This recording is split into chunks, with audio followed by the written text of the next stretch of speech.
On pense souvent que l'histoire est une ligne droite. Mais parfois, une seule et même origine peut donner naissance à deux récits nationaux complètement différents. C'est exactement ce qu'on va explorer aujourd'hui avec l'histoire de la Russe de Kiev.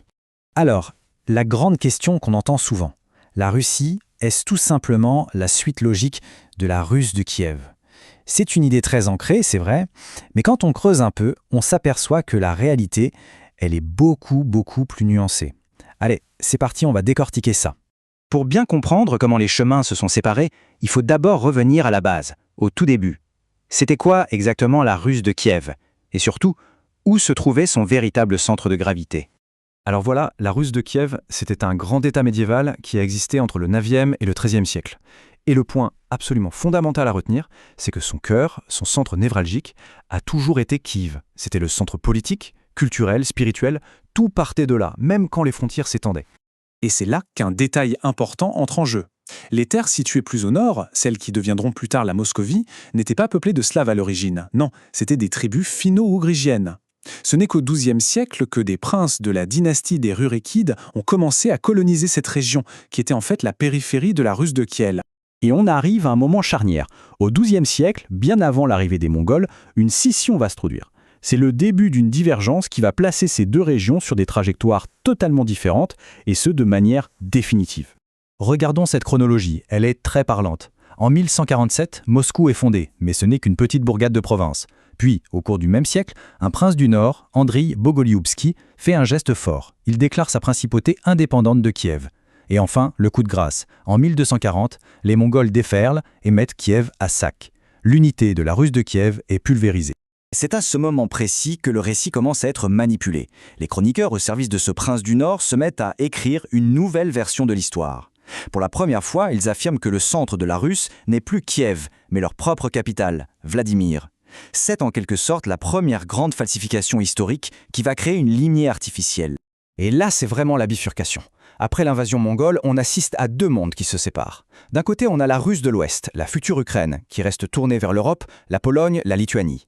De l'autre côté, la Russe du Nord-Est, la future Moscovie, qui bascule complètement dans l'orbite de la Horde d'Or. Et ce n'est pas juste une influence, c'est une absorption profonde de leur structure politique et sociale. Le terme utilisé est très précis. La Moscovie devient un Noulous. Ça veut dire quoi? Ça veut dire un district administratif de la Horde d'Or. Ce n'était donc pas une simple conquête, non, c'était une réorientation politique et culturelle complète qui a duré plus de 200 ans. Et cette intégration était vraiment profonde, à tel point qu'environ 20% de la noblesse russe tardive pouvait retracer ses origines directement jusqu'à la Horde d'Or.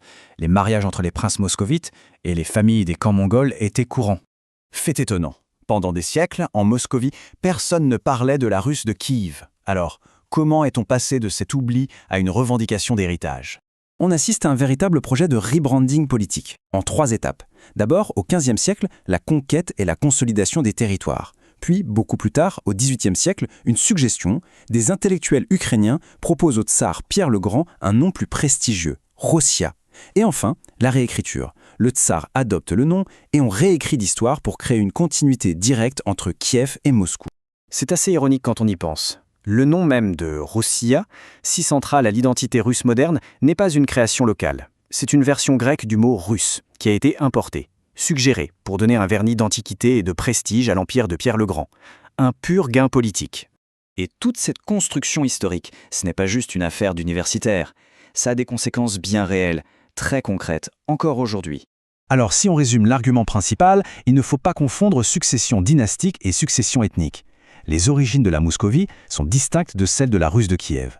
L'influence mongole a créé une rupture fondamentale, et le concept même de Russie est une construction politique tardive. Pendant tout ce temps, pour les Ukrainiens, Kiev est resté le centre. Et c'est là qu'on comprend pourquoi ce débat historique est si brûlant. Ce mythe d'une filiation directe est utilisé pour justifier des politiques expansionnistes, et pour nier l'existence même d'une identité ukrainienne séparée. C'est une question de droit à exister en tant que nation. Au fond, ce qu'on comprend à travers cette histoire, c'est que le passé n'est jamais juste le passé. Ce n'est pas qu'une simple liste de dates.